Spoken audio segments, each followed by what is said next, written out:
하나님의 말씀은 이사야 58장 12절입니다. 이사야 58장 12절입니다. 내게서 날 자들이 오래 황폐된 곳들을 다시 세울 것이며 너는 역대에 파괴된 기초를 쌓으리니 너를 일컬어 무너진 데를 보수하는 자라 할 것이며 길을 수축하여 거할 곳이 되게 하는 자라 하리라. 아멘. 이 이사야 58장에 나와 있는 예언은 내게서 날 자들이라고 하고 있는 것은 하나님의 백성들을 의미합니다. 하나님의 백성들을 통해서 오랫동안 황폐되었던 곳, 역대에 파괴됐던 곳을 하나님이 다시 세우는 이 놀라운 일들을 하나님께서 하시겠다라는 그런 마음을, 그런 예언을 이사야를 통해서 하고 있는 겁니다. 그러면 제가 이 한 주간 동안 본래 말씀을 전하는 것을 생각하면서 월요일부터 좀 하나님이 생각나게 하고 있는 부분들을 이렇게 정리해 가고 있었어요. 근데 금요일 날 제가 NGCPP 그 교육을 받고 있었지 않습니까? 금요일 날 이렇게 그 강사 목사님이 이사야 58장을 통해서 어떤 부분을 나누시는데 저에게도 동일하게 이 부분을 좀 나눴으면 하는 마음이 들었어요. 그래서 금요일 날 그때 주신 부분들을 메모하고 또 생각하고 정리해 가면서 오늘 이 부분을 나누려고 합니다. 그게 뭐냐면 오래 황폐되었던 곳, 그 다음에 역대에 파괴됐던 곳. 그럼 그곳에 가장 핵심적인 영역이 뭘까? 그러니까 우리가 많이 무너진 것을 많이 보지 않습니까? 근데 그것의 가장 핵심적이고 본질적인 그 역대 오랫동안 황폐했던 것에 이 영역, 핵심적인 영역, 널리 적용되고 핵심적인 영역은 뭘까라고 생각하는데 이 부분이 좀 비춰지는 것 같더라고요. 제가 한번 나열해 볼게요. 이게 한마디로 딱 정의 내릴 수 있어요. 자, 부부, 그 다음에 형제, 자매, 그 다음에 아버지와 아들, 어머니와 아들, 아버지와 딸, 어머니와 딸, 시어머니와 며느리, 그 다음에 장모님과 그 다음에 사위, 스승과 제자, 노사, 직장 상사와 직원, 친구, 국가. 자, 이렇게 지금 나열하고 있는 것을 한 단어로 정의하면 뭡니까? 한 단어로 정의하면 관계라고 정의낼 수가 있습니다. 그러니까 우리가 지금 제가 읽었던 이런 영역에서 나는 뭐 부부간의 뭐 관계가 뭐 이렇게 친밀한데 나는 뭐 이렇게 뭡니까 형제들과의 사이가 좋은데 근데 우리가 공통적으로 아니요 제 자신을 지켜보더라도 제 자신이 이런 영역들을 한번 두루두루 한번 살펴봤을 때 이 영역 안에 관계라는 영역 안에 제가 제 자신을 봤을 때 이 관계라는 영역이 온전하게 화목되고 화평한가? 아니면 오늘날 우리가 이렇게 뭡니까 우리가 대부분 이 나라를 생각하면서 평균적으로 이 나라를 생각하면서 이런 노사의 관계, 부부의 관계, 형제, 자매, 그 다음에 뭡니까 고부, 그 다음에 뭡니까 직장 상사와 직원, 스승과 제자.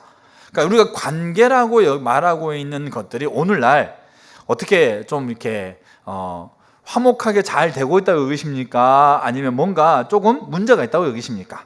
어떻게 생각하세요? 우리가 평균적으로 봤을 때 우리가 문제가 있다라고 여긴다라는 거죠.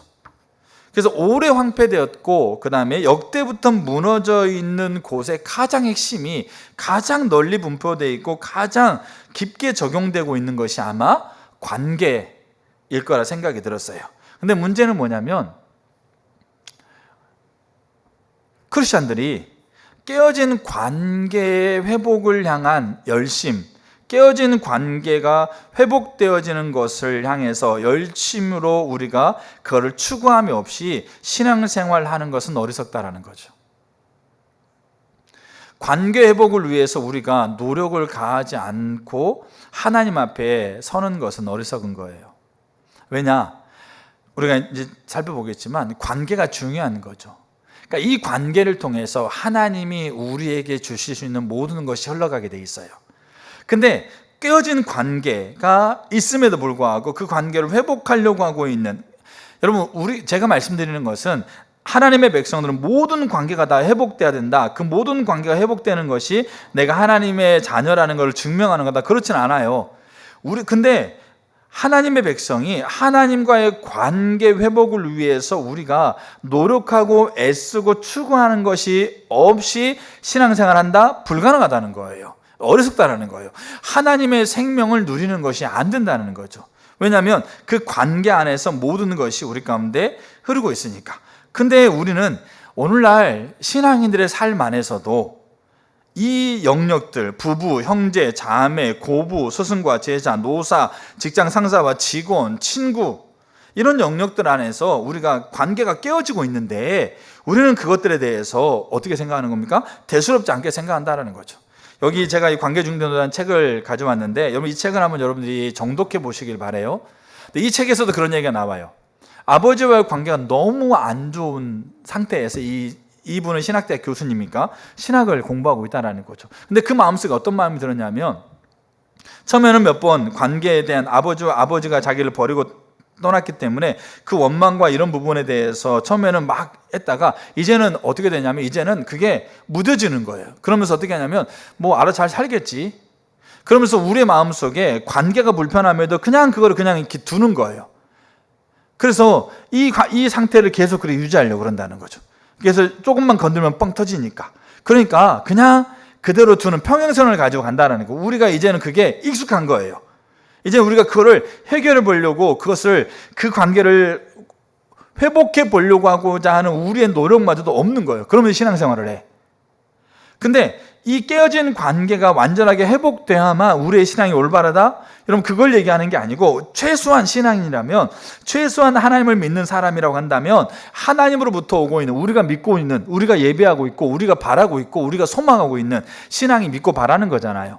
누구를 믿습니까? 하나님을 믿고 누구를 바라요? 하나님 바라고 있잖아요. 그러면 우리가 믿고 우리가 바라는 그 하나님이 우리 가운데 생명으로 오는 것이 관계가 올바로 되어지지 않으면, 다른 말로 하게 되면 하나님의 백성들이 올바른 관계 회복을 위해서 그거를 추구하고 노력하지 않으면 그게 안 된다는 얘기예요. 근데 우리는 그것을 방치하고 그것을 뭡니까? 노력하려고 애쓰지도 않는 상태 안에서 우리가 신앙생활을 하고 있는 모습을 우리가 갖게 된다는 거죠. 그래서 이 관계 회복을 위해서 우리 하나님을 찾아야 돼. 왜냐하면 관계 회복의 길이 오늘 이사야 58장에 나오거든요. 이 관계 회복의 길과 그 다음에 그 기저에 있는 그 중요한 길이 있어요. 이 길을 우리가 찾아가다 보면 거기에 딱 부딪히는 게 뭐냐면 하나님을 찾고 있는가에 대한 여부예요. 자, 그래서 우리가 그 부분을 좀 보려고 해요. 관계는 정말 중요합니다. 저 같은 경우에도 뭡니까? 저는 관계가 어려움을 잘 느끼지를 못해요. 왜냐하면 무딘지는 몰라도 잘 느끼지 못하는데 제가 이 관계가 정말 힘들구나라는 것을 딱 실제적으로 느꼈을 때가 있어요.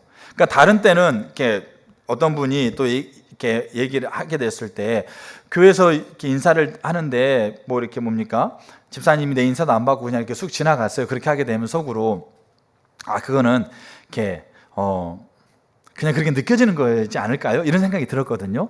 근데 저에게 명확하게 그런 경험이 있었어요. 그게 저희 교회에 있었던 집사님과 저의 관계인데 지금은 그분이 안 계세요. 제가 전사로 있었을 때 그 집사님이 계셨는데 그분은 이 톤이 높아요. 그래서 제가 이제 지하 로비에서 인사하면 다른 분들은 안녕하세요, 뭐 반갑습니다 이렇게 또 악수하는데 그분은 어머 전사님 안녕하세요 이런 분이야. 알겠죠? 이런 분이 계셨어요. 저희 교회에. 지금은 안 계세요. 근데 계셨는데 그래서 주로 오실 때마다 저를 보면 그렇게 또 저를 너무 좋아하셨고 저도 참 좋아하고 그렇게 이제 있는데 어느 날 딱 이렇게 내려오서 제가 인사하면 뭐 해야 돼요? 그렇게 하이 텐션으로 그렇게 어머 전사님 그러면서 이렇게 반갑게 해야 되는데 그냥 슉 지나가는 거예요. 그러니까 제가 처음에 그러니까 그게 3주간 계속 됐거든요. 그러니까 첫 주에는 그냥 뭐 이렇게 내가 잘못 생각했는 모양이다 했었는데 그 다음 주도 그러는 거죠. 그러니까 제가 그게 확연히 느끼겠더라고요. 뭔가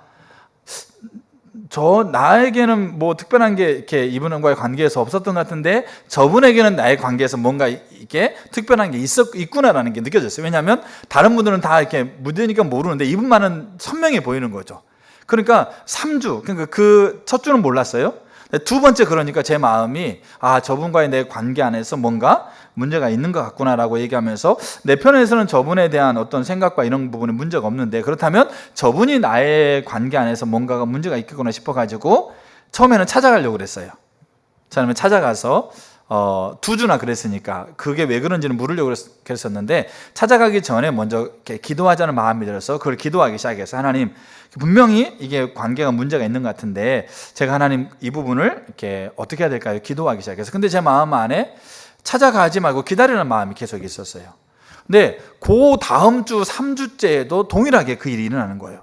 근데 저는 이거를 몰랐거든요. 뭘 몰랐냐면 그 3주간의 기간 동안 저의 예배가 심각하게 방해를 받고 있었다는 것을 미처 인식하지 못했어요.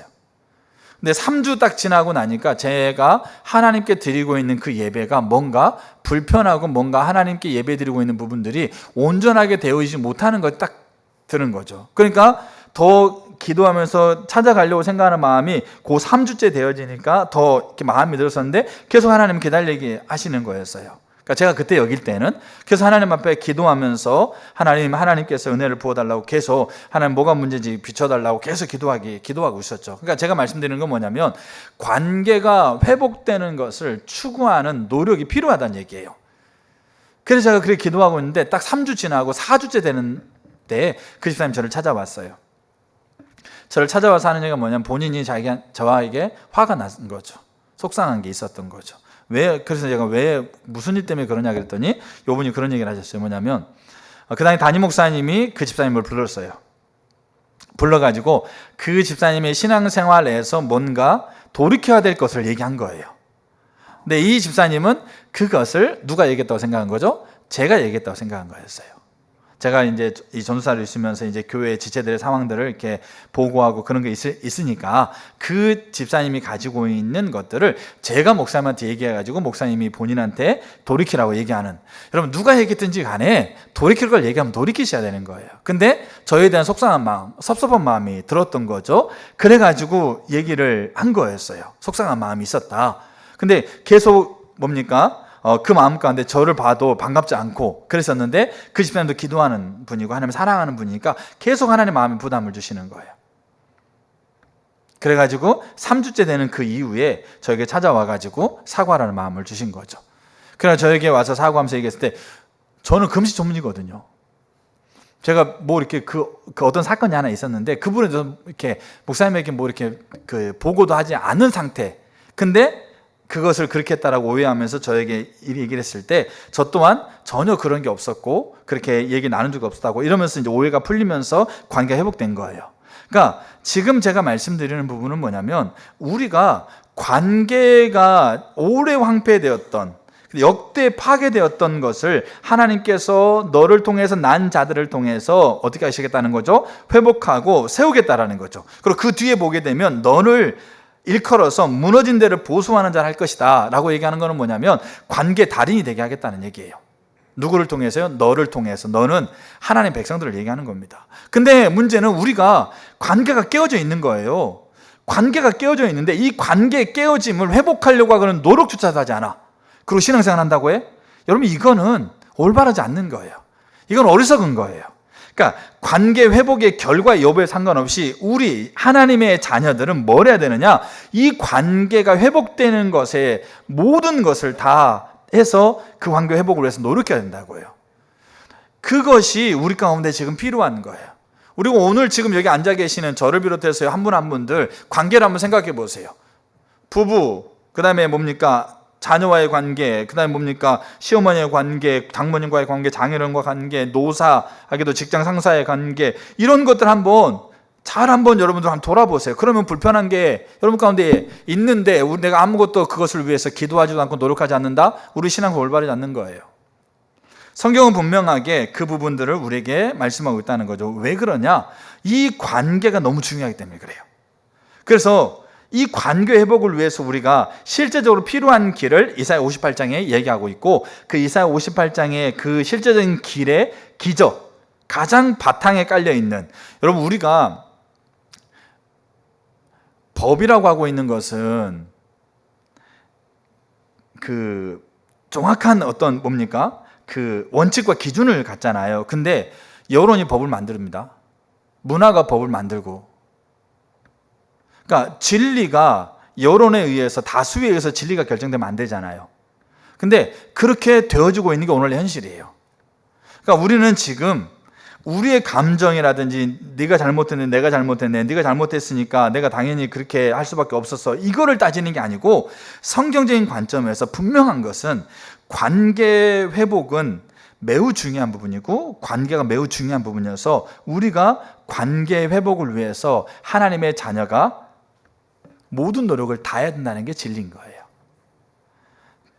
그래서 우리가 관계 회복의 길이 고 이사야 58장을 통해서 우리가 살펴볼 겁니다. 그리고 그것을 이렇게 들어가다 보면 그 가장 밑바탕에 뭐가 있느냐? 하나님을 찾는 것과 연결되어 있어요.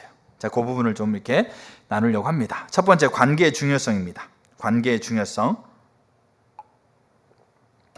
이 관계전도라는 이 책에서 관계의 중요성을 이렇게 표현하고 있어요. 금이 간 관계, 깨어진 관계는 그리스도인들의 삶에서 하나님의 성령이 역사하지 못하게 가로막는다. 우리의 복음 증거와 그것의 의미를 무력화시킨다. 우리가 몇 년 전에 저희 교회에서 이렇게 이웃 초청잔치 했었습니다. 그 교도소 소장님 모시고 이웃 초청잔치를 했는데, 그래서 매주 밖에 나가 전도했어요.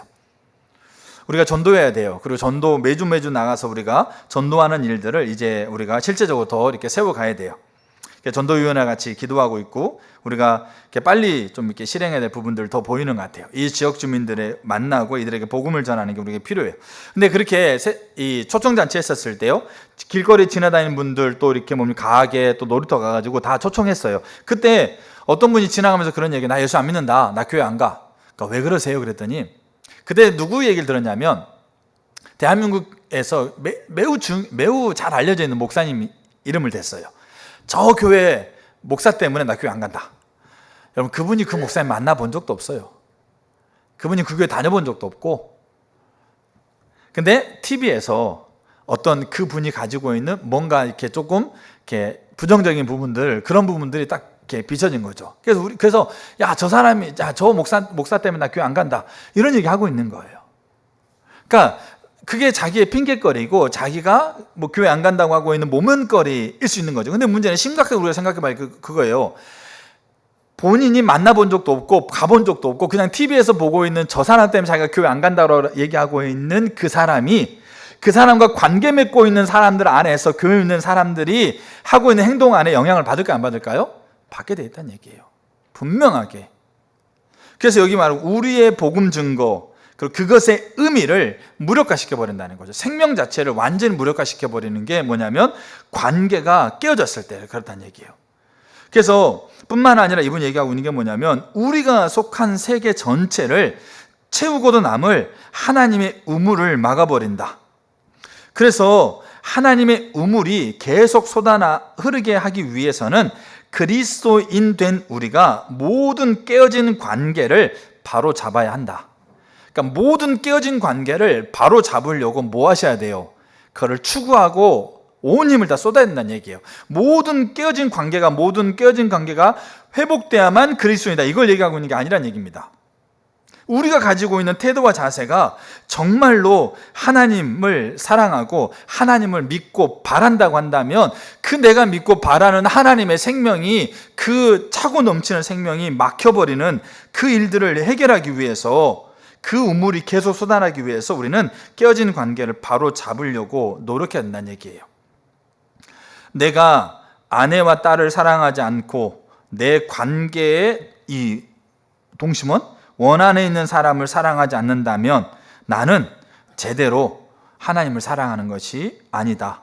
예수님을 사랑한다는 것은 눈에 보이는 모든 사람을 사랑한다는 거다. 하나님이 내게 맡기신 이들을 사랑한다는 거다. 그들이 가지고 있는 필요를 채워줌으로 하나님의 사랑을 나타내야 된다. 여러분, 이게 우리가 관계가 너무 중요하다는 것의 핵심이에요. 여러분, 사울과 요나단, 이 두 사람의 차이가 뭘 것 같으세요? 사울과 요나단은 같은 입장에 처한 사람이에요. 사울은 이스라엘 초대 왕, 요나단은 사울의 첫째 아들. 그럼 사울 뒤에 이어서 누가 왕이 되겠어요? 요나단이 왕이 돼요. 근데 다윗이 이 사울과 요나단이 있는 이 왕권에 다윗이라는 사람이 불쑥 튀어들어온 거예요. 그래서 사울은, 하나님이 사울을 버리셨어요. 그러니까 그 하나님의 목적에서 사울이 제외당하는데, 제외당한 이유가 교만이고 자기 명예고 사람을 두려워하는 부분인데, 그러면 그러한 부분들이 그 삶 가운데 되어졌던 핵심적인 원인을 찾다 보면 뭐가 있냐면 다윗과의 관계였어요. 사울이라는 사람이 왕이 되어주고 다윗이 이제 튀어나왔을 때, 그때 사울이 다윗과의 관계를 해결해 가고 있는 방법을 보세요. 여러분 이걸 잘 보셔야 돼요. 그 방법들을 보게 되어지게 되면 그가 하나님께서 그에게 허락하고 있는 생명을 누리고 있는지 누리고 없는지를 보셔야 돼요. 근데 요나단은 달랐어요. 요나단도 사울과 똑같은 처지에 있는 거예요. 어떻게 보면 자기가 아버지의 뒤를 이어서 왕이 돼야 되는데 다윗이라는 애가 요나단보다 나이가 적습니다. 다윗이라는 애가 불쑥 튀어나온 거죠. 그러니까 이 다윗이 불쑥 튀어나온 걸로 끝난 게 아니고 아버지가 느끼고 있는 그런 이 인물로 부상하고 있다라는 얘기죠. 요나단이 봤을 때도 충분히 이 다윗을 적대하고 시기하고 그다음 뭡니까? 다윗을 그렇게 사울과 같은 입장에서 다윗과의 관계를 맺을 수가 있다는 얘기죠. 근데 문제는 요나단은 다윗과의 관계가 그렇지 않았어요. 우리가 다 아는 것처럼 이 땅에서 가장 아름다운 우정의 관계로 표현하고 있잖아요. 나이는 다르지만 그렇게 됐다고요. 근데 그래서 사울과 요나단의 이 상황을 보게 되어지게 되면 여기에 핵심적인 부분 중에 하나는 관계였다는 걸 보게 되는 거예요. 사울이 다윗과 어떤 관계를 맺었는지, 요나단이 다윗과 어떤 관계를 맺었는지. 그러면 그 관계를 맺는 사울과 관계를 맺는 요나단이 어떤 배경에서 어떤 관점에서 관계를 맺고 있는지, 그 관점이 어떤 그 중심의 태도와 자세인지 이거를 살펴가다 보면 분명해요. 그리고 그 관계가 어그러졌을 때 사울은 하나님의 생명을 못 누렸었고 요나단은 하나님의 생명을 누리면서, 요나단 뭐까지 보는지 아세요? 이 다윗을 통해서 하나님이 다윗에게 다윗은 이미 왕이 되었을 때 언약하거든요. 최종적으로 하나님이. 근데 이미 요나단은 다윗을 통해서 하나님이 가지고 있는 목적까지도 봐요. 그 다윗을 적극적으로 지지하고 적극적으로 밀어주고, 왜냐하면 자기가 왕이 될 수 있는 것이 포기된다는 걸 알면서도 그가 다윗과의 관계 안에서 그렇게 하고 있는 거죠. 왜냐? 그게 요것 때문에 가능한 거예요. 근데 사울은 그렇게 하지 못했어요. 그러니까 우리가 관계가 너무 중요하다는 걸 알아야 되고, 또 하나는 깨어진 관계가 심각하다는 걸 알아야 돼요. 그냥 그대로 두면 안 돼요. 그냥 너는 너 나는 나 이렇게 하면서 그냥 이렇게 평행선을 가지고 가면 안 된다는 얘기예요. 좀만 건드리면 터질 것 같으니까 그냥 뭡니까? 그냥 이렇게 좋게 좋은 거지 하고 하면 그렇게 돼서는 안 된다는 얘기예요. 뭐냐? 우리는 그 관계 회복을 위해서 우리가 모든 노력을 다 해야 된다는 거죠. 뭘 관점에서? 하나님의 관점에서요. 그래서 관계가 중요하다는 걸 우리가 정말 더 인식할 필요가 있어요. 그리고 깨어진 관계가 심각하다는 걸 우리가 알 필요가 있어요. 자, 그 다음에 두 번째, 이제 우리가 관계 회복을 위한 실제적인 길을 다루기 전에 먼저 우리가 이렇게 살펴가야 될 게 뭐냐면, 올바른 관계가 모델이 있어요. 가장 올바른 관계 모델이 있고, 이 올바른 관계 모델 안에서 맺혀지는 열매가 뭔가를 봐야 돼요. 창세기 1장 26절을 보게 되면 우리가 우리의 형상을 따라 우리의 모양대로 사람을 만들자. 이게 하나님의 세상을 창조할 때 하셨던 얘기예요. 여기 우리는 아버지 하나님, 아들 하나님, 그 다음에 성령 하나님. 우리가 성부, 성자, 성령, 삼위. 여러분 삼위일체라고 그러잖아요. 삼위는 보세요. 제가 여기 있잖아요. 교회에서는 목사, 그 다음에 집에서는 아빠, 그 다음에 밖에서는 예를 들어서 도서관 관장. 그러니까 여러분 이게 삼위일체가 아니에요.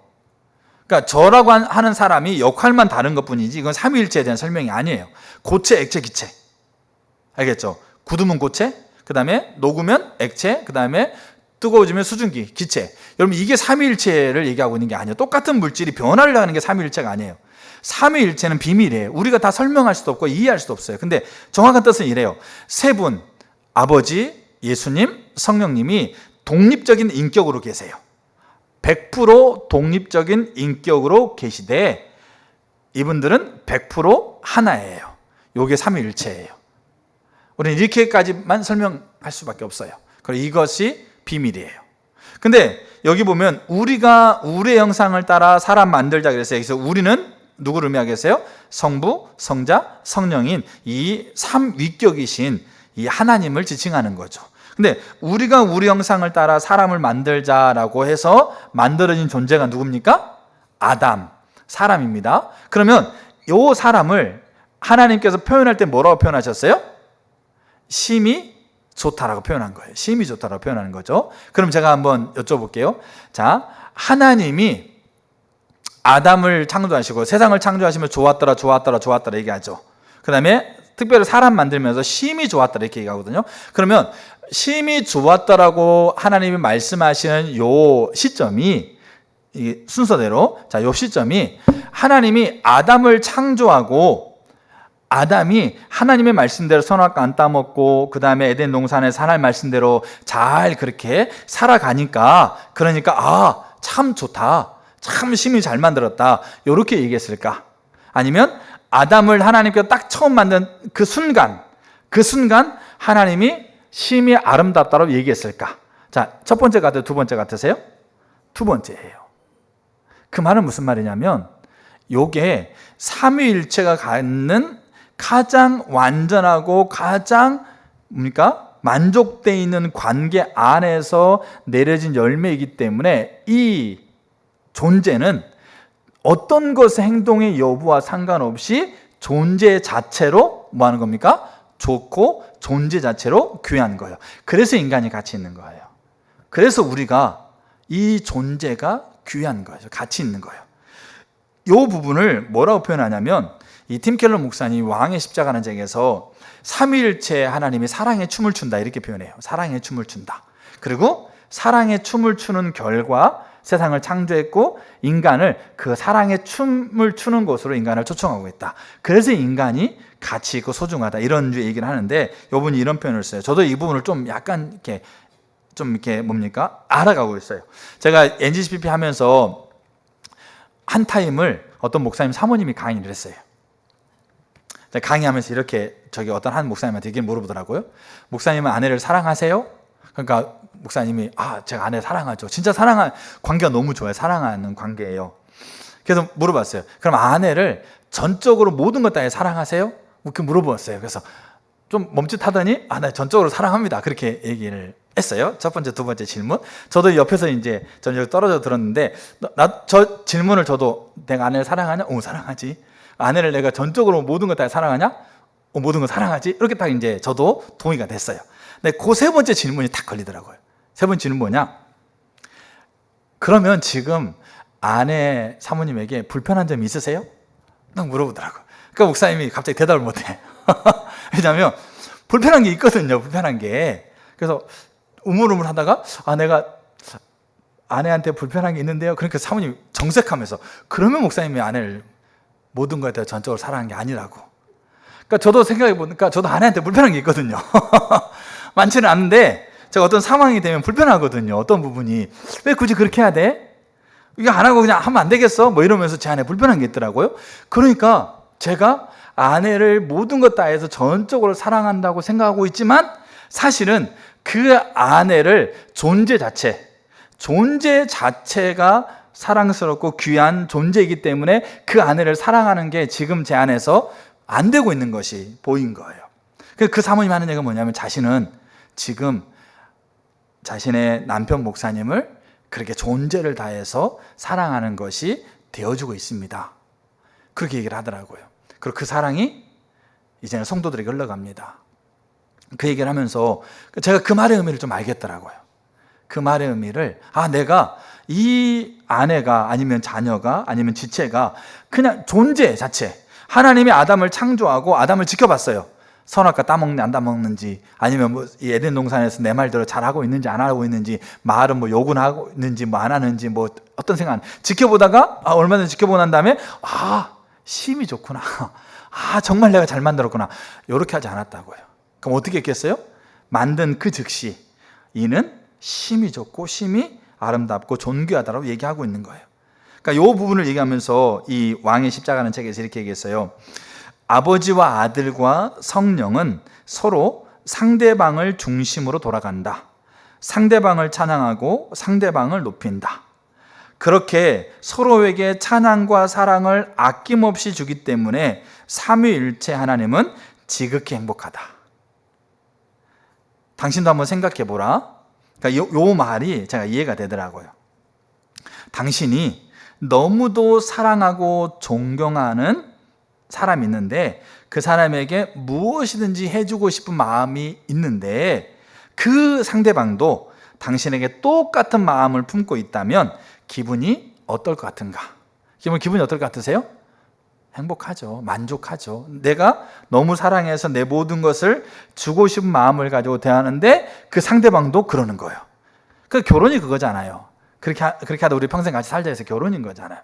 요게 어떻게 됩니까? 하나님은 영원 전부터 바로 이런 기쁨을 누리고 오셨다. 그래서 이 하나님의 이 뭡니까? 이걸 사랑의 춤이라고. 상대방을 사랑하고 상대방을 존중하고 그 상대방을 위하는 그 마음으로 추는 춤이라고 얘기합니다. 그러면서 보세요. 자, 이렇게 사랑의 관계 안에서 사랑과 기쁨과 만족이 충만한 상태로 계셨다. 언제부터요? 영원 전부터. 자, 그렇게 사랑에 충만하고 기쁘고 만족한 상태로 계시는 하나님이 그 사랑과 기쁨과 만족을 흘러내는 방법으로 뭘 만드셨다? 세상을 창조하셨다. 당신의 형상을 따라 사람을 만드셨다. 그래서 사람은 어떻게 하는 겁니까? 그 존재 자체로 본질적으로 선하고 아름답고 가치 있는 거란 얘기죠.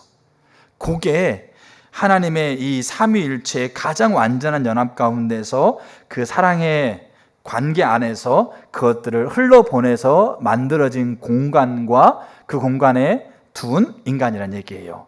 그래서 모든 피조세계는 보기에 좋았고 사람은 특별히 심히 보기에 아름다웠던 거죠. 근데 이거를 완벽하게 무너뜨리는 게 죄였어요.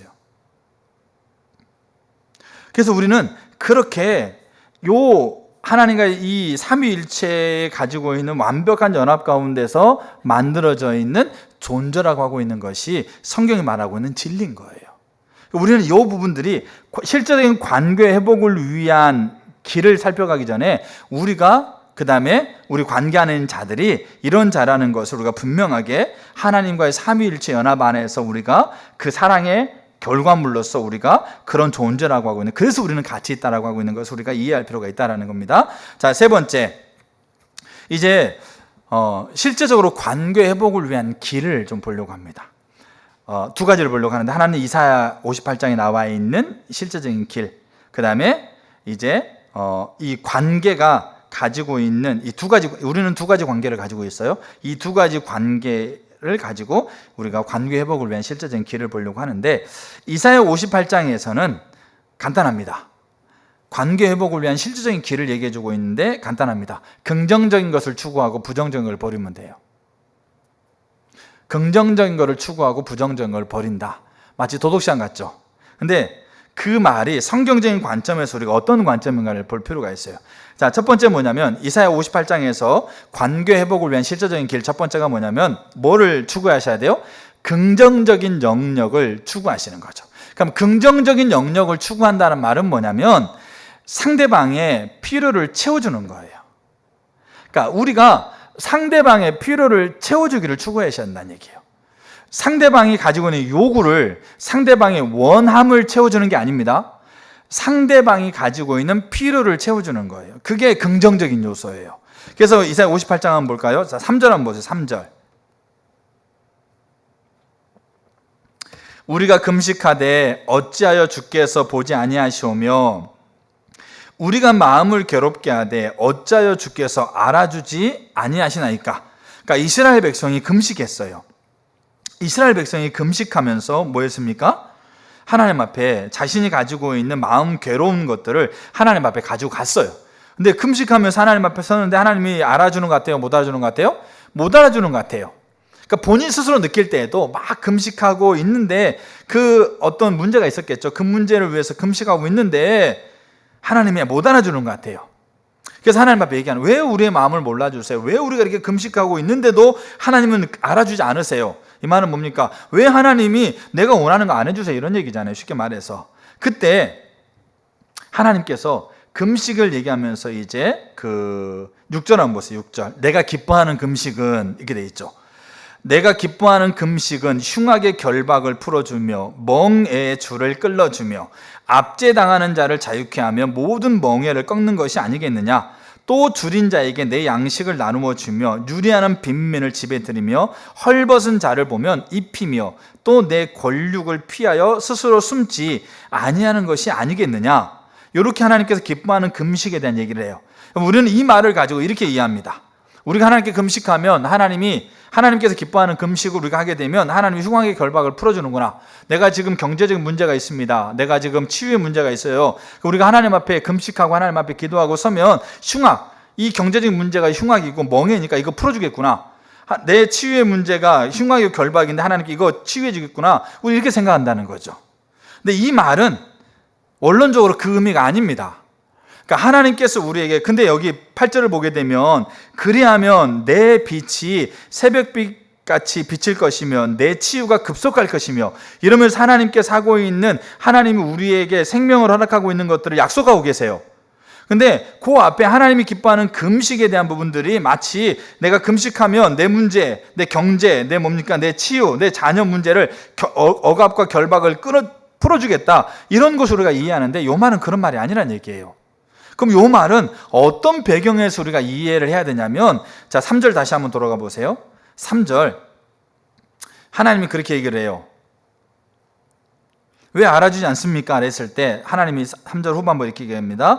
보라, 너희가 금식하는 날에 오락을 구하고 온갖 일을 시키는도다.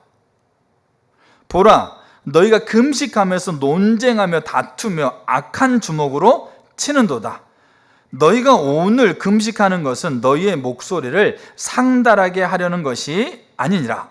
이렇게 되어 있지 않습니까? 그러니까 무슨 말이냐면, 지금 그들이 금식이라고 하는 행동을 취하면서 그들이 하고 있는 삶의 모습, 알겠죠? 그 삶의 모습에 대한 하나님의 답변이, 내가 기뻐하는 금식은 이런 것이 되지 않겠느냐라고 얘기하고 있다는 얘기예요.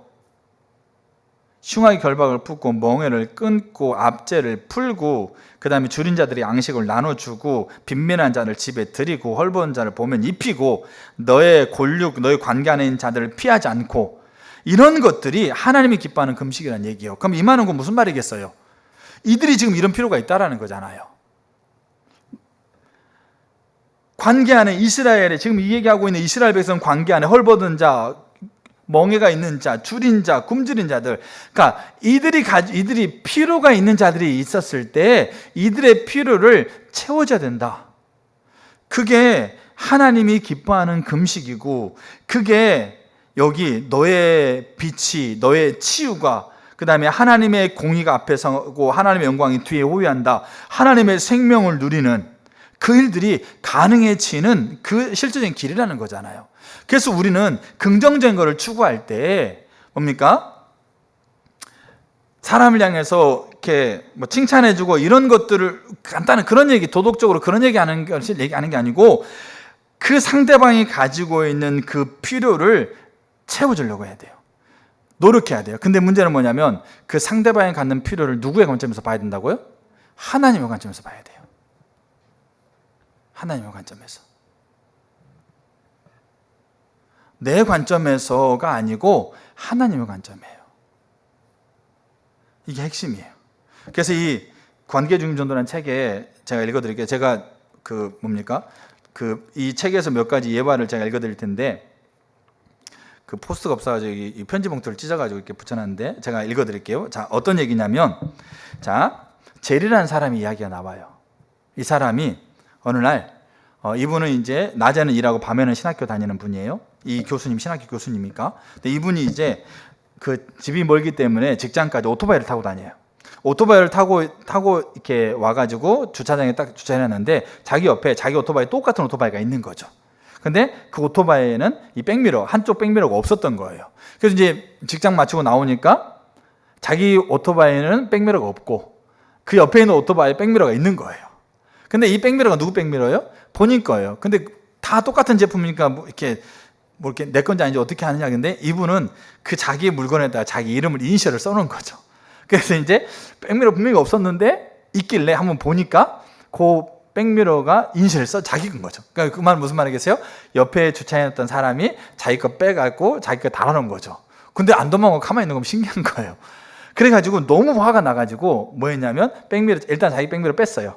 빼가지고 오토바이에다 물을 확 뿌려버렸어요. 그러니까 오토바이가 고장은 안 나는데 이 시동 걸리는데 엄청 오래 걸린다고 하네요. 그렇게 이렇게 하고 온 거예요. 근데 왔는데 그 신학교에서 수업을 듣는데 교수님이 이렇게 얘기하는 거죠. 교수님이 제게 하나님이 사람들을 제 관계 안으로 이끄신다라고 말씀하셨잖아요. 그리고 하나님이 환경을 움직여서 사람들을 제 삶에 보내시고 제가 어떻게 반응하느냐에 따라서 복음을 전할 기회를 얻을 수도 있고 잃을 수도 있다고 하셨잖아요. 근데 그 기회를 제가 날려먹은 것 같다고 그렇게 얘기한 거죠. 근데 그 얘기하고 난 이후에 이제 계속 자기 마음속에 어떤 마음이 들었냐면 하나님이 그 문제에 대해서 저를 다루기 시작했다는 거예요. 자, 보세요. 우리가 필요를 채워주는 것에, 예를 들어서 내가 했던 일을 용서를 구하는 것이 상대방의 필요를 채워주는 것의 부분이에요. 그러면 우리는 어떻게 얘기하냐면 저도 가끔 그런 실수를 했어요. 당신이 이렇게 했기 때문에 내가 이렇게 했어. 내가 잘못해서 용서해줘. 이렇게 얘기를 하는 겁니다. 그럼 이게 용서를 구하는 겁니까? 아니죠. 왜냐하면 네가 잘못해서 내가 이렇게 했는데 이 부분 내가 사과할게. 말은 뭐게요? 가라앉았던 것에 다시 돌덩이 던지는 거잖아요. 그러면 이제 상대방 뭐라고 해서 나한테 용서하고 있구나 생각하는 게 아니고 너는 잘했냐 이렇게 나가는 거잖아요. 그러니까 우리가 저도 그렇게 이렇게 했던 게 이렇게 간혹 있어요. 근데 그게 용서를 구하는 게 아니죠. 용서를 구하는 건 뭡니까? 상대방이 했던 행동과 상관없이 거기에 대한 반응으로 내가 하나님과의 관계 안에서 옳지 못했던 것을 회개하고 그거 용서를 구하는 거예요. 그게 용서예요. 또 상대방의 용서를 받아들이고 안 받아들이고 유무와 상관없이 그 내 태도와 내 반응에 대한 것들만 회개하는 거죠. 회개하고 용서를 구하는 거죠. 근데 이 제리라는 사람에게 그 사람이 자기의 것을 훔쳐갔음에도 불구하고 자기가 했던 행동을 계속 다루기 시작했다고, 하나님이.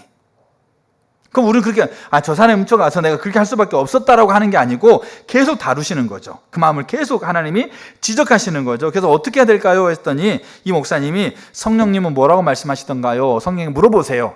그렇게 한 거예요. 근데 그러면서 이제 그가 한 주간은 그렇게 했겠죠.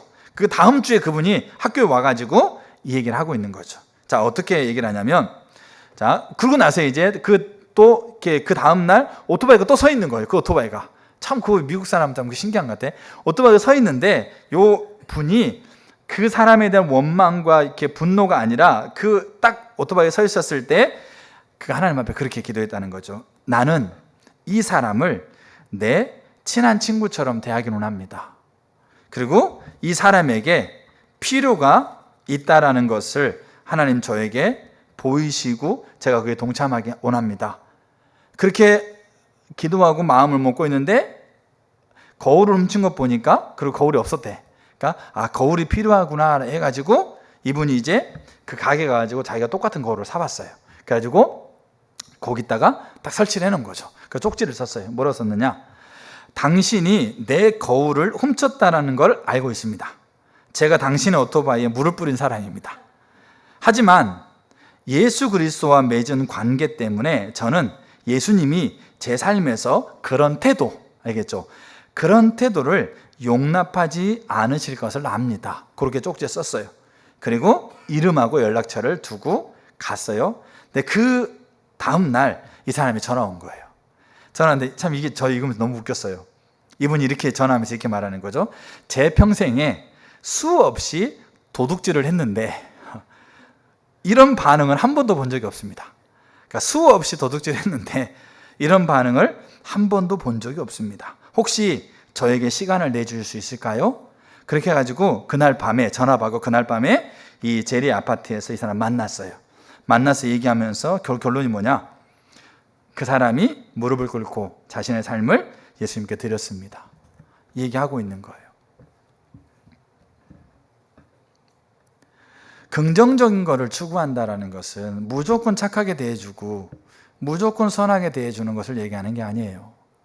하나님의 기준 안에서 철저하게 내가 내려줘야 되고 하나님의 관점 안에서 그 사람의 필요가 뭔가가 보여야 되고, 이스라엘 백성들은 보세요. 금식하면서 뭐 했어요? 오락 뭐 할만하다고 생각해요. 근데 문제는 온갖 일을 시켰어요. 근데 그 일에는 부당함도 포함되어 있고요. 그 일에는 그들에게 가지고 있는 약점을 잡아서 멍해가 있는 것도 포함되어 있고요. 그 일에는 그들이 하고 있는 대가에 더 정당한 대우를 해주지 않는 것도 포함되어 있고요. 그래서 하나님이 그렇게 얘기하시는 거죠. 실제적으로 관계가 회복되는 것을 추구함이 없이 너희가 아무리 금식하고 아무리 너희 문제 해결되기 위해서 아무리 내 앞에 금식하고 쫄쫄 굶고 40일간 80일간 금식한들 내가 그거 듣겠냐 이거죠. 하나님이 안 듣는 것을 그들도 알았어요. 금식하고 있는 자신도 알았어요. 여러분, 제 친구 학교 다니면서 금식을 40일 금식했어요. 저는 진짜 얘가 독하다고 생각했어요. 근데 뭐 때문에 금식했느냐? 결혼 때문에 금식했어요. 40일을 하나님 결혼하게 해주세요. 근데 결혼하더라고요.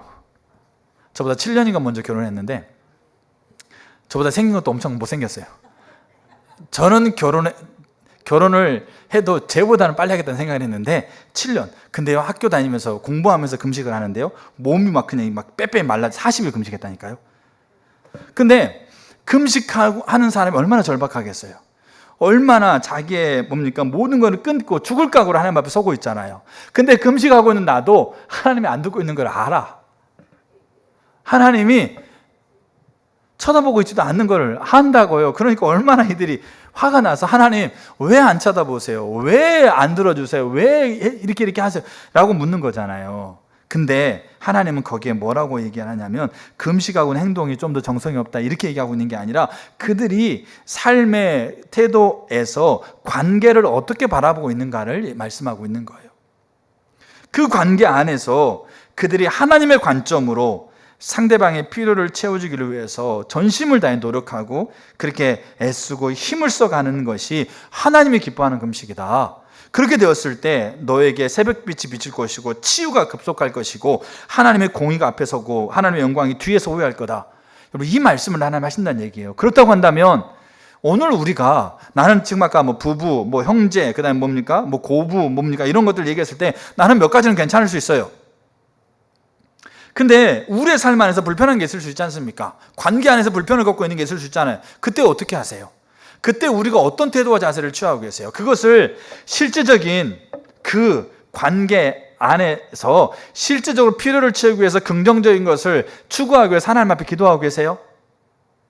하나님, 저들의 필요가 뭔지를 보게 해주세요라고 구하고 계십니까? 그들의 필요가 보이면 내 자존심이 어떻게 되든지 간에 그 필요를 채우겠다라고 하고 있는, 소금과 빛으로 그거를 채우겠다라고 하고 있는 그 결단을 가지고 그렇게 하나님 앞에 서고 계세요? 우리는 그런 노력조차도 안 해요. 심각한 사실은 뭔지 아세요? 안 보면 된다 생각해요. 제가 어떤 분을 기도 생각하는데 정말 신실해. 너무너무 귀해. 근데 그 마음 안에 고집이 있어요. 이 고집은 뭐냐? 마음에 안 들면 딱 끊어버린다는 얘기예요. 자기 마음에 들 수 있는 사람이 몇 명이나 되겠어요? 만나는 사람 중에 1000명을 만나 100명을 만나 그 만나는 사람이 자기 마음에 드는 사람이 몇 명이나 되겠어요? 그럼 나머지 관계 딱 끊어버려요. 그리고 하나님 앞에 신실하게 정말 하나님을 향해서 헌신적이야. 그럼 뭔가 문제가 있는 거예요. 왜? 관계를 통해서 하나님이 우리에게 줄 수 있는 거 흐르거든요. 마태복음 5장 45절에 하나님이 그 해를 악인과 선인에게 비추게 하시며 비를 의로운 자와 불의한 자에게 내리신다. 여러분, 농부가 두 분이 계세요. 한 분은 농사를 지어요. 같은 땅에 이렇게 한 옆에다 농사를 지는데 한 분은 하나님을 정말 존중하는 분이에요. 정말 사랑하고 하나님을 존경하고 하나님을 향해 소출의 11조뿐만 아니라 하나님께 열심으로 드리는 분. 또 한 분은, 한쪽 농부는 하나님을 멸시해, 조롱해, 무시해, 손가락질하고 욕해. 자, 그랬을 때 내가 비를 내리는 사람이라 생각하면 하나님 감정이 있는 분이니까 비를 내린다 생각하면 하나님 어떤 곳에 비를 더 많이 주고 싶어 하겠어요? 여러분 같으면 어떻게 생각하세요? 미운 놈 떡 하나 더 준다고 이렇게 주는 게 아니고 마음이 어떻게 했어요? 나를 사랑하고 나를 존중해주고 나를 그렇게 기뻐해주고 내게 더 이렇게 다가오는 사람한테 비를 내리고 나를 무시하고 조롱하고 멸시하는 사람한테 일단 농사 망해라고 비 안 주고. 여러분, 그렇게 하나님이 하고 싶지 않겠냐고요. 근데 하나님이 뭐라고 그래? 마태복음에 이른 비와 늦은 비를 악인과 선인에게 해를 비추시고 비를 의로운 자와 불의한 자에게 부은다고. 왜 그러느냐? 그 비가 이 사람에게 필요한 거죠. 그 비가 이 농부에게 필요하기 때문에 하나님께서 자기를 좋아해 준 사람에게만 비를 보내놓고 자기를 싫어하는 사람에게 비를 안 보내면 오히려 하나님을 믿는 게 쉬울 수 있어요. 하나님이라는 분이 그런 전능한 능력이 있구나. 근데 하나님을 믿는 사람에게만 이렇게 한다구나. 하나님 안 믿는 사람은 쫄딱 망하게 한다구나. 이러면 오히려 하나님 믿는 게 더 쉽다고요. 근데 하나님은 해를, 비를 하나님은 악인과 선인에게 골고루 보내세요. 왜냐하면 하나님은 그들이 그게 필요하다는 걸 알고 있기 때문에 그래요. 그래서 우리가 긍정적인 부분은 우리가 우리의 관계 안에서 있는 이들의 필요를 채워주셔야 돼요. 그거를 모든 노력을 다해서 하셔야 돼요. 근데 그게 첫 번째가 이제 다음에 뒤에 나오는 요 가장 기저에 있는 요 부분들이 회복해 가야 돼요. 그래서 하나님, 제가 소금과 빛이 되겠습니다. 하나님, 저 사람의 필요가 뭡니까? 하나님, 저 사람의 필요를 채워주시는 곳으로 하나님, 제가 그 자리에 있겠습니다라고 결단을 가지고 하나님 앞에 기도하면서 그렇게 하는 거예요. 그게 긍정적인 요소를 추구하는 거죠. 여러분, 이게 간단한 것처럼 보이시잖아요. 아니에요. 요 두 번째 원리가 회복이 안 되면 이거 안 되는 거예요, 사실상. 자, 두 번째, 여기 이사야 58장에서 관계 회복을 위한 실제적인 길의 두 번째가 뭐냐면, 아까 했죠. 긍정적인 건 추구하고 부정적인 건 버리면 돼요. 자, 부정적인 것을 버리는 것에 여기 구절 한번 보세요. 그 전에 4절에서도 너희가 논쟁하고 다투고 악한 주먹으로 친다고 그랬지 않습니까? 자, 그러면서 9절 보시게 되면, 내가 부를 때에는 나 여호와가 응답하겠고 내가 부르짖을 때에는 내가 여기 있다 하리라. 보세요.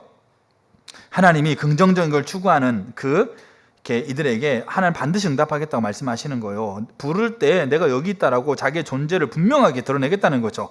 근데 그 후에 하반절에 그게 있어요. 만일 내가 너희 중에서 멍에와 손가락질과 허망한 말을 제하여 버리고 줄인 자에게 내 심정이 동하여 괴로워하는 자의 심정을 만족하게 하면 내 빛이 흑암 중에서 떠올라 내 어둠이 낮과 같이 될 거라. 여기 뭐라고 말씀하시는 겁니까? 멍에, 손가락질, 허망한 말을 뭐하라? 제하란 얘기예요. 그럼 이게 무슨 말이냐? 멍에는 압제, 억압을 상징하고 있고요. 손가락질은 뭐겠습니까? 우리가 다 아는 거잖아요. 저 인간이, 저놈이, 죄송합니다. 저 사람이, 그 다음에 저 대상이 이러면서 막 이렇게, 알겠죠? 비난하고 조롱하는 거잖아요. 그 다음에 허망한 말은 뭐겠어요? 허망한 말은 사악한 말, 비판하고 조롱하고 판단하는 말을 얘기하는 거, 상대방을 모욕하는 말을 얘기한다는 거죠. 그것을 뭐하라? 그걸 제하라는 얘기예요. 부정적인 것을 우리 안에서 어떻게 하는 겁니까? 제해간다라는 거죠. 여기 관계중심연도의 책에 보면 이 재미있는 얘기가 나와요. 한번 제가 읽어드릴게요. 자, 신학대학원에서 그 부인들 야간 강의를 할 때가 있어요. 야간 강의. 그 말은 뭐겠습니까? 직장에서 일하고, 그러니까 부인들을 얘기한 부인들, 직장에서 일하고 이제 야간에 수업을 이렇게 하는 겁니다. 근데 수업을 끝나고 난 다음에 한 자매가 이제 이 교수님이 찾아왔어요. 이렇게 얘기합니다. 제 남편은 이렇게 무척 저를 힘들게 합니다. 저는 하루 종일 일을 하고 온종일 힘들게 일한 후에 저는 집에 가서 정신없이 저녁을 준비합니다. 그리고 이 수업을 들으러 걸어옵니다. 남편이 차로 데려다 줄 수 있지만 그렇게 하지 않습니다. 지난주 저녁 강의를 듣고 집에 들어가는데 귓가에 이런 소리가 계속 들렸습니다. 사랑은 필요를 채워주는 거야. 사랑은 필요를 채워주는 거야. 이 강의 마치고 집에 가는데 계속 걸어가는데 이 소리가 들렸다는 거잖아요. 그럼 문을 열었습니다. 문을 열자 소파에 누워서 축구를 보고 있는 남편이 보였습니다. 그 남편이 아내가 딱 들어왔을 때 하는 첫 마디가 그였습니다. 여보, 애들 좀 씻기고 재울래? 이 말이었습니다. 저녁 먹은 그릇들은 제가 집을 나올 때 모습 그대로 쌓여 있었고 집은 쓰레기장이라고 해도 믿을 만큼 지저분했고, 그러니까 남편은 하루 종일 아무것도 한 것이 없습니다. 자, 그때 요 자매가 이렇게 얘기하는 거죠. 저는 한숨을 크게 내쉬고 숨을 크게 들이마셨습니다. 사랑하고 싶은 기분이 전혀 들지 않았지만 주님이 나를 통해 사랑하실 것을 신뢰하기로 결심했습니다. 남편의 필요가 무엇인가를 하나님께 물었죠. 고민했죠. 첫 번째, 제가 조용히 넘어가는 거였습니다. 그래서 그는 남편에게 이렇게 얘기했습니다. 죄송합니다. 안 그래도 하루 종일 애들이 보고 싶었어요. 애들을 씻기면서 원 없이 볼 수 있겠네요. 이렇게 얘기했다라는 거죠.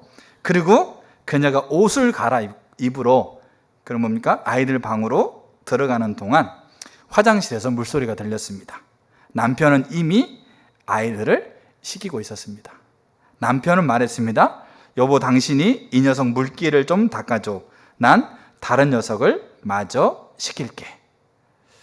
자매가 이렇게 얘기합니다. 하나님이 제 마음에 역사하셔서 제 마음이 남편을 향해 움직일 수 있도록 하셨습니다.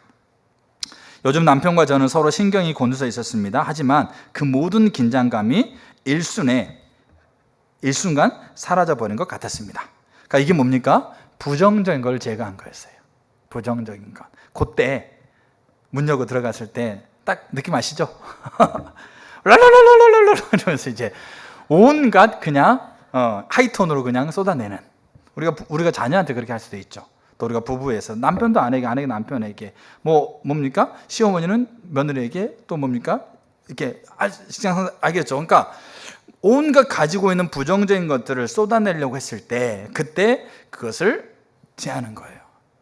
사실임에도 불구하고 그것들을 제해 갔을 때 그때 그 관계 안에서 이루어지는 일들이 실제적으로 회복되는 일들이 일어나는 거죠. 제가 2000년도에 예수님께 오고 2011년도 5월 달에 목사 안수 받고 5월 마지막 주에 사임을 했어요. 그리고 7월 달에 7월 첫째 주인가 이렇게 대전에서 취임식을 했죠. 그러니까 10년 제가 딱 11년 좀 이렇게 전사 사역을 했죠. 예수님교회에서 대학원 입학할 때부터 시작했으니까 10년 11년을 제가 교회에 있으면서 궁금한 게 그렇게 막 크게 막 고민한 건 아니었었는데 제가 예수전교회 담임 목사님이 저를 10년 11년 동안 데리고 있는 이유가 간혹 궁금할 때가 있었어요. 왜냐하면 제가 봐도 저는 이렇게 목회 잘하는 것도 아니고 능력 있는 것도 아닌데 목사님 왜 그렇게 나를 데리고 있었을까? 10년 11년 이 기간 동안. 근데 그것을 물어볼 생각은 안 했죠. 근데 목사님이 스쳐 지나가면서 하고 있는 딱 한 부분이 있어요. 그게 제가 사임하고 아마 그 주간 그 예배 때일 거예요. 그때 말씀을 전하면서 목사님이 스쳐 지나가는 딱 한마디 하셨어요. 이게 저분이 나를 11년 동안 교회에 데리고 있는 이유였었구나. 제가 그게 제 마음에 지금도 깊게 자리 잡아요. 그리고 저도 저런 사람을 데리고 있어야 되겠다 이런 생각을 하고 있는 거죠. 제가 데리고 있고 안 데리고 이런 개념은 아닌데 예를 들어서 그게 뭐였느냐? 능력이 아니었어요. 사역 잘하는 것도 아니었어요. 그게 뭐였느냐? 제가 11년 동안 예수님께 사역하면서 선교회에서 이제 계속 다니다 보니까 선교회에서 여러 가지 일들을 맡겨지는 게 있어요. 이렇게 중고등부 캠프 회계도 하고 총무도 하고 교도사역도 하고 그렇게 하다 보니까 이제 이 새밀교회 선교회 안에 있는 목사님들과 전사님들과 이 지체들, 다른 교회 지체들과의 관계가 이렇게 알게 됐어요. 저는 관계를 잘 못하지만 그래도 편한 관계들이 생기더라고요. 이렇게 10년 동안 계속 이렇게 하다 보니까. 그럼 이제 그분들이 물어봐요. 궁금한 것 같아. 어디가? 예수전교회가. 그래서 교회는 어떤지. 그 다음에 목사님은 좀 이렇게 어떤지. 그러니까 김계 목사님이 이제 그 강사고 이렇게 다니시기 때문에 목사님은 좀 어떤지. 그 다음에 예수전교회는 좀 어때? 이렇게 궁금한 것 같아. 이렇게 물어봤을 때에 제 생각도 맞아요. 저는 교회에 대한 부정적인 얘기를 한 번도 안 했어요. 그러니까 여러분 제가 교회를 다 만족했다는 얘기 아니에요. 왜냐하면 제가 신학교 4학년 때, 그러니까 대학원 말고 학부 4학년, 그러니까 제가 고등학교 마치고 학교 갔거든요. 그러니까 20살에, 그러니까 20살에 대학교 1학년 됐어요. 그다음 군대 2년 빼고 4학년쯤 된다라고 하면 25살, 6살 요 어간이에요. 근데 4학년 1학기 때 무슨 시간이 있었냐면 설교학을 배우는 시간이 있었어요. 그러니까 설교학을 배울 때 교수님이 뭐였냐면 매주 대한민국에 내노라 하고 있는 목사님들 설교를 매주 한 편씩 듣고 매주 그 설교를 평가하는 그 리포트를 내게 했어요. 그래서 옥하는 목사님, 조용기 목사님, 이름만 들으면 하영조 목사님 이런 분들 있잖아요. 이런 아주 기라성 같은 목사님들, 대한민국 교회 기라성 같은 목사님들의 설교를 듣고 그다음에 제가 그거를 평가하는 거죠. 어투, 행동, 그다음에 뭡니까? 성경 해석 방법, 이거 본문과 전혀 상관없는 얘기를 너무 많이 한다더라. 이러면서 그냥 신랄하게 비판했어요. 한 학기 동안 6개월 동안 신랄하게 비판했어요. 신학교 4학년짜리가 25살, 6살짜리가 목회를 알면 얼마나 알겠고 관계를 알면 얼마나 알겠고. 그러니까 제가 전사 대학원, 그러고 나 대학원 졸업하고 25살, 6살 때 대학원 예수님께 왔으니까 제가 교회 와가지고 목회를 알면 얼마나 알고 관계를 알면 얼마나 알고 설교를 알면 얼마나 알겠어요. 근데 제 눈에도 부정적인 게 보이겠어요? 안 보이겠어요? 보이겠죠, 당연히. 근데 그걸 가지고 저 또한 스스로 판단도 하겠죠.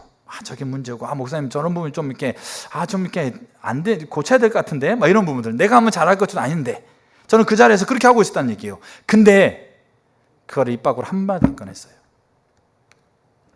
제가 생각할 때도 그래요. 근데 그걸 목사님이 얘기하셨어요.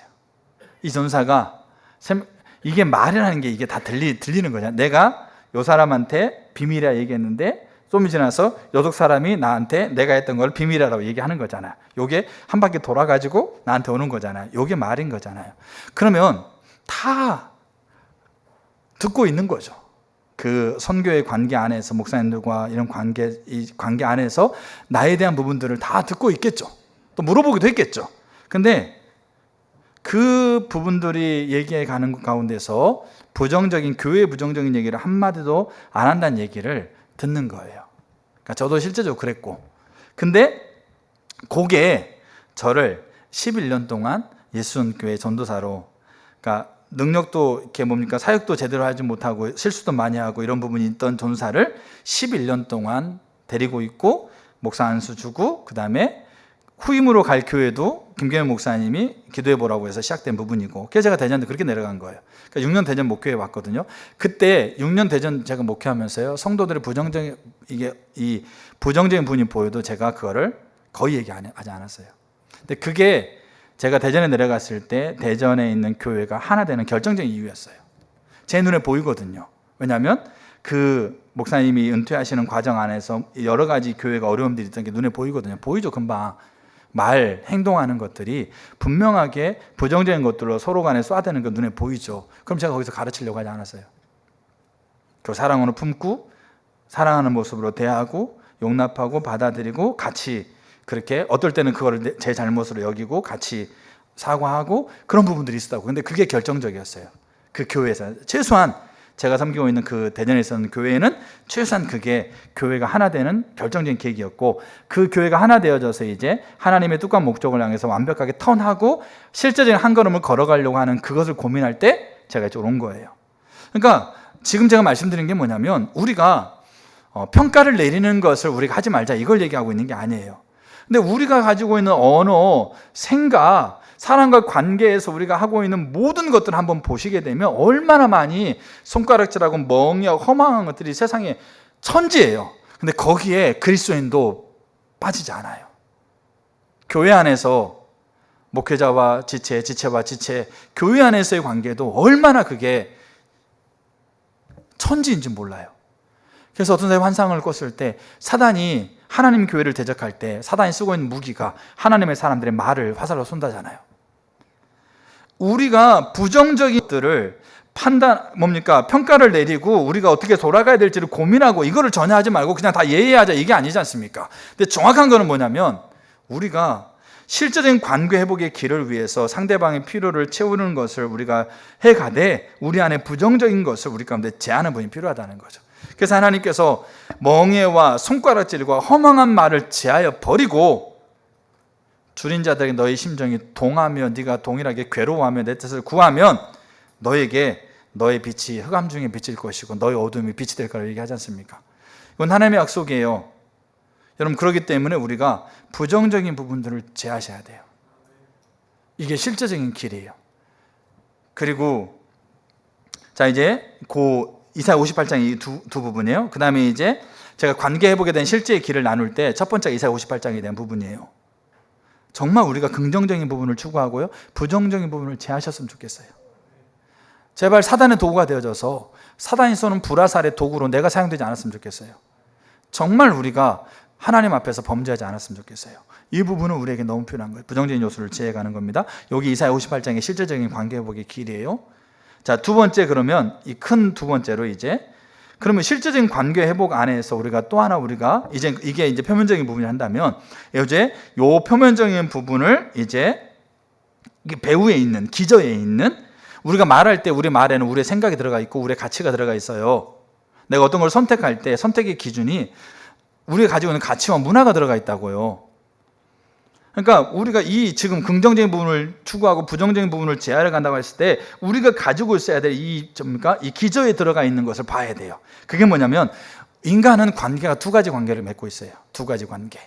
하나가 수직적인 관계, 또 하나가 수평적인 관계. 우리는 수직적인 관계 이렇게 얘기를 해요. 노동자와 사장, 교사와 학생, 부모와 자녀. 우리는 이거를 수직적인 관계라고 얘기를 해요. 근데 이게 수직적인 관계가 아니에요. 수직적인 관계는 뭐냐면, 그러니까 우리 인간은, 모든 인간은 이 두 가지 관계를 갖고 있어요. 수직적인 관계, 수평적인 관계. 그러니까 이거를 이해하셔야 돼요. 그러니까 이게 지금 긍정적인 거, 부정적인 거, 이사야 58장에 나와 있는 실제적인 관계에 기저에 있어야 된다고, 기저에. 그 가치에, 배후에 있어야 된다는 거죠. 아, 우리는 수직적인 관계와 수평적인 관계가 있구나. 그러면 수직적인 관계는 뭐냐? 이거는 노사도 아니고 뭡니까? 이거는 유교적인 문화예요. 군문화, 계급. 이게 수직적인 관계가 아닙니다. 그럼 수직적인 관계는 뭐냐면 절대자이신 하나님과 맺는 관계예요. 이 온 우주를 창조하시고 온 영혼부터 영혼까지 이 세상을 주관하고 계시는 주관자, 이 절대자와의 맺는 관계, 이게 수직적인 관계예요. 그 나머지 모든 관계는 수평적인 관계예요. 그래서 아버지와 아들도 수평적인 관계고, 남녀도 수평적인 관계고, 시어머니와 며느리도 수평적인 관계인 거예요. 근데 질서는 필요하죠. 그러니까 질서와 수직적인 관계의 의미는 다릅니다. 그러면 이 두 가지 관계가 우리 가운데 필요하죠. 우리 가운데 있어요, 이 두 가지 관계가. 그러면 우리가 지금 말하고 있는 이 수평적인 관계 있죠, 수평적인 관계. 이 수평적인 관계는 뭐가 우선순위가 먼저 이렇게 회복돼야지 가능할까요? 요 수직적인 관계가 올바로 돼야지 가능해지는 거예요. 그러니까 두 가지, 우리가 이제 기저 알겠죠? 이 기저에 있는 우리 인간은 누구나 예외 없습니다. 누구나 사람이 인정하든 인정하지 않든 누구나 두 가지 관계를 갖는다. 근데 이 두 가지 관계는 올바른 순서가 필요하다. 그 올바른 순서는 수직적인 관계가 먼저고, 이 관계 회복을 통해서 그 외 수평적인 관계가 회복된다라고 하고 있는 순서를 가리켜요. 그러니까 왜 그러냐면 보세요. 우리가 수직적인 관계가 올바로 회복되어지게 되면 우리가 두 가지, 많은 게 있는데 그 중에 대표적인 거 두 가지만 제가 간단하게 말씀드리면, 하나가 뭐냐면 저도 마찬가지예요. 제가 수직적인 하나님과의 관계가 회복되는 것이 제가 예수를 믿는 때부터 이제 그리고 회복되어 가고 있다고 한다면, 이 과정을 통해서 제가 용납되었다라는 것을 발견하게 돼요. 용납되었다. 그 말은 하나님이 무조건적인 사랑으로 나를 사랑하실 뿐만 아니라 내 존재가 하나님이 심히 아름답다라고 얘기했던 그 존재인 내 존재를 발견하게 된다고요. 그게 용납되었다는 말이에요. 여러분, 종교와 복음의 차이가 있어요. 팀 켈러 목사님 그런 얘기하는데, 종교, 불교, 그게 뭡니까? 이슬람, 기독교도 종교로 치부, 카톨릭. 자, 이렇게 했을 때 종교의 특징은 뭐냐면 이런 거죠. 나는 순종한다. 그러므로 용납받는다. 여러분, 기독교가 종교가 되면 이렇게 돼요. 그러니까 내가 열심히 뭔가를 하는 것을 통해서 내가 믿고 있는 대상이신 부처든 아니면 누구든 누가 나를 용납해 주는 개념이 종교예요. 우리 이 생각을 가지고 우리가 신앙생활을 하게 되면 이건 종교예요. 근데 복음은 뭐냐? 복음은 나는 용납되었다. 그러므로 나는 기쁨으로 순종한다. 이게 복음인 거예요. 이 순서의 차이가 간단한 차이처럼 보이는데 우리 인생을 뒤바꾸는 가장 핵심적인 부분이야. 자, 그러면서 종교는 그렇게 보세요. 종교는 나의 조건이나 성취의 근거에서 용납을 생각하기 때문에 내가 이것들을 가지는 것이 절대적으로 필요하다. 돈, 명예, 건강, 자녀 잘 되는 것, 이런 것들을 통해서 뭐를 용납됐다는 것, 신으로부터 용납받았다라는 것을 내가 알다는 게 종교잖아요. 그럼 무슨 말이냐면 내가 믿고 있는 신이 참신인 걸 어떻게 판단하느냐? 돈, 명예, 건강, 자식 잘 되는 거, 이것들이 내게 주어지는 걸 통해서 저 신이 참신이라는 것을 내가 안다는 거죠. 그러니까 이게 있어야 돼, 없어야 돼요? 반드시 있어야 되는 게 종교예요. 절대적으로 필요한 게 종교예요. 근데 복음은 내 삶에 좋은 것들이 있다. 이런 좋은 것들이 있다 이거죠. 알겠죠? 자, 이 좋은 것들은 있는데 이 좋은 것들이 어떤 것도 나에게 궁극적인 것이 되지 못한다. 그럼 나에게 궁극적인 건 뭐겠어요? 수익적인 관계 회복을 통해서 내가 하나님이 나를 전부 삼았듯이 하나님과 하나님의 나라가 나의 목적이 되고 나의 전부가 되는 거죠. 그 삶 안에서 이런 좋은 것들이 있는 거예요. 근데 이런 좋은 것들이 있지만 이 좋은 것들이 궁극적으로 내게 그 자리를 차지하지 않는다는 얘기예요. 왜? 하나님과 하나님 나라가 하나님 나를 전부 삼았듯이 나 또한 그렇게 하나님 전부니까 이게 좋은 것들이 있어야 되는데 이것들이 궁극적인 자리를 차지하지 않는 거죠. 그래서 이렇게 얘기를 해요. 내가 이것들을 반드시 가져야만 하는 것이 아니다. 이게 복음이에요. 여러분, 이 용납되었다라고 하고 있는 이 하나님이 삼위일체 연합 안에서 만드는 결과물로서의 내 나라는 존재, 그 내 가치 있다는 것이 이 안에 딱 자리가 잡히잖아요. 이게 견고하게 뿌리를 내리잖아요. 그러면 사람이 풍랑 안에서도 요동하지 않아요. 우리가 특별해서가 아니고 우리가 그걸 해결할 수 있는 것이 다 이게 뭡니까? 다 갖춰져서가 아니고 그 존재, 용납되었다라고 하는 자기 정체성. 우리 자녀들이 있지 않습니까? 세상의 풍파에 흔들리고, 저도 제 자녀를 보면서 저도 가끔 그런 생각이 들어요. 내가 세상의 부모들보다 내가 얘한테 해줄 게 많이 없어요. 돈도 없죠. 명예도 그렇죠. 뭐 재능도 있어가지고 뭐 이렇게 해줄 거 없어. 그러다 보니까 내 마음이 굉장히 낙심이 돼요.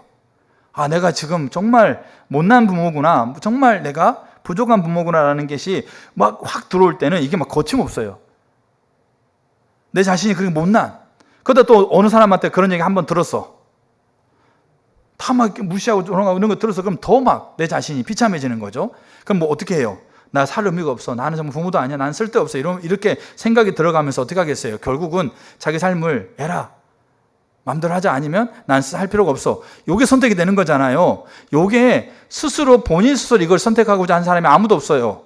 문제는 뭐냐면 내가 하나님과의 수직적인 관계 안에서 하나님이라는 분, 이 분이 나를 전 존재로 사랑하고 그분 앞에 내가 가장 귀하고 존귀한 자로 용납되었다라는 것이 회복되는, 그것이 우리 가운데 분명히 자리 잡으면, 그러면 우리가 극으로 치우지는 않아요. 극단까지는 가지 않아요. 우리의 자녀들이 그렇다고요. 그러니까 이거를 알아야 돼요. 이거를 아이들이 봐야 돼요. 이거를 아이들이 만나야 돼요. 그래서 이 수익적인 관계가 회복되었을 때 내가 하나님께 용납되었다라는 내 존재가 어떤 존재인가를 아는 거예요. 근데 이거를 알게 되어지게 되면 자연스럽게 알아지는 게 하나가 또 있어요. 그게 뭘까요? 내 아내의 관계 안에서, 내 관계 중심 안에 있는 요 사람들, 이들 또한 똑같이 하나님께 용납된 존재, 예수님 믿든 안 믿든 하나님이 세상을 이처럼 사랑했다. 하나님이 온 인류를 이처럼 사랑해서 그 사랑의 대상 안에 이 존재가, 하나님 처음에 창조했을 때 아름답고 심히 좋았던 그 모습의 존재가 이 존재라는 것. 관계 안에 우리에게 선한 것만을 가져다주는 관계가 많이 있지 않아요. 때는 우리 안에 우리를 불편하게 하고 우리를 힘들게 하고 정말 우리를 아프게 하는 사람들이 있다는 거죠. 근데 수직적인 관계가 그렇게 회복이 되어지게 되면 내가 용납되었고, 용납될 수 없는 내가 용납되었고, 저들 또한 용납될 수 없는 모습이지만 하나님은 용납하셨다라고 하고 있는, 그래서 하나님의 복음이 필요하다라고 하고 있는 그 가치, 그 존재의 가치를 보는 거예요. 그리고 내가 나를 용납했던 하나님의 생명이 그 사람의 필요를 채울 수 있는 그 일들을 가능하게 하는 힘을 수익적인 관계 회복을 통해서 우리가 갖게 된다는 거예요. 이게 그래서 이 두 개의 관계가 있다는 걸 우리가 인정하고 그 관계가 올바른 순서 가운데 되어야 된다는 것을 우리가 인정하고, 그래서 하나님과의 관계 회복을 통해서 우리는 이 수평적인 관계 회복이 우리 가운데 가능해지고 우리 가운데 되어지는 것들이, 우리 가운데 실현되는 것들이 가능하다는 거죠. 이것을 우리가 실제적인 관계의 기저에 있는 가치예요. 자, 그럼 이제 결론적으로 얘기합니다. 그러면 이제 이 기저를 가지고 긍정적인 걸 추구하고 부정적인 걸 버려가면서 상대방의 필요를 채워가고 그렇게 해가는 가운데 관계라는 거 회복될 거예요. 이렇게 연결해가는 과정 가운데 관계라는 게 회복될 거예요. 그럼 아마 여러분들이 우리가 그렇게 해보세요. 그럼 관계는 회복되게 돼 있어요. 그래서 우리가 자랑할 게 없어요. 왜? 하나님 다 하시는 거니까. 그래서 이게 이렇게 회복돼 가는 길입니다. 자, 그러면 이제 여기 처음 출발하는 게 두 개의 관계 안에서 하나님과 이 관계, 수익적인 관계 회복을 위해서는 그럼 뭐가 필요할까?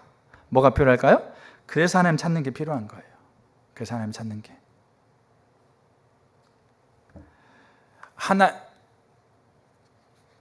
하나님을 찾는 것은 하나님 얼굴을 구하는 거예요. 하나님 얼굴을 바라보는 거예요.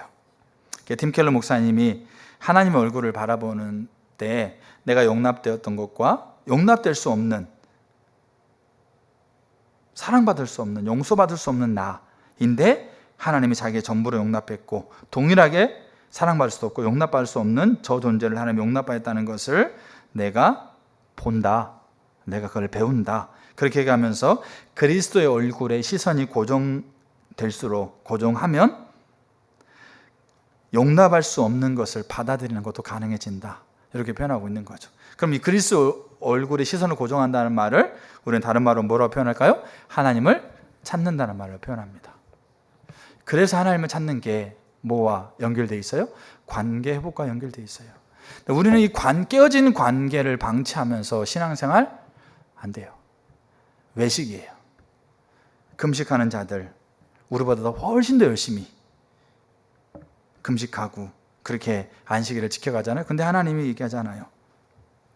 그거 아니다. 깨어진 관계가 회복되는 것을 방치하고 이렇게 한들 그거 외식이다. 왜 뭡니까? 하나님 보실 때는 그거 하나님 기만하는 거다. 그럼 우리는 그러면 어떻게 해야 되느냐? 하나님이 긍정적인 걸 추구하고 부정적인 걸 버리면 새벽빛같이 비칠 것이요 치유가 깊숙할 것이요 공의가 내 앞에 행하고 여호와의 영광이 내 뒤에 있을 것이요 어둠이 낮과 같이 될 것이요 항상 하나님이 너를 인도해서 메마른 곳에서 내 영혼을 만족하게 하실 거다. 이 어마어마한 얘기를 들고 난 다음에 결론이 그거예요. 너가 오래 황폐된 곳을 다시 세우고 역대 파괴된 기초를 다시 쌓게 된다. 이 결과를 맺을 거라는 거죠. 그러면서 너를 향해서 사람들이 이렇게 얘기할 거다. 너는 무너진 데를 보수하는 전문가다. 관계 달인이다. 그렇게 너를 부르게 될 거다. 그럼 하나님이 이사야서의 이스라엘 백성에게 왜 이 얘기를 하시느냐? 왜 얘기를 하시냐면 관계 회복이 가능해지는 이 원천적인 영역은 어디에서만 가능할까요? 교회에서만 가능한 거예요. 다른 데 없어요. 교육으로도 안 되고 사회 제도로도 안 되고, 알겠죠? 그동안 교육과 사회제도, 철학 아니면 뭡니까? 도도 아니면 이런 것들 가지고 이거를 해결하려고 한 거예요. 모더니즘도 그렇게 교육을 통해 된 줄 알았더니 막 전쟁이 일어나니까 이게 의미 없구나 싶어가지고 이제는 뭡니까? 포스트 모더니즘 넘어가게 되어지고 다 이런 게 다 있는 거예요. 해보려고 했고 시도해보고 했는데 안 되는 거죠. 왜냐하면 이 근원적인 부분이 안 되니까 몇 가지 되는 것처럼 보이잖아요. 우리가 영역 보면 영역에서 몇 가지는 되는 것처럼 보이잖아요. 아니요. 근데 우리 안에 안 되는 영역들이 하나도 없다?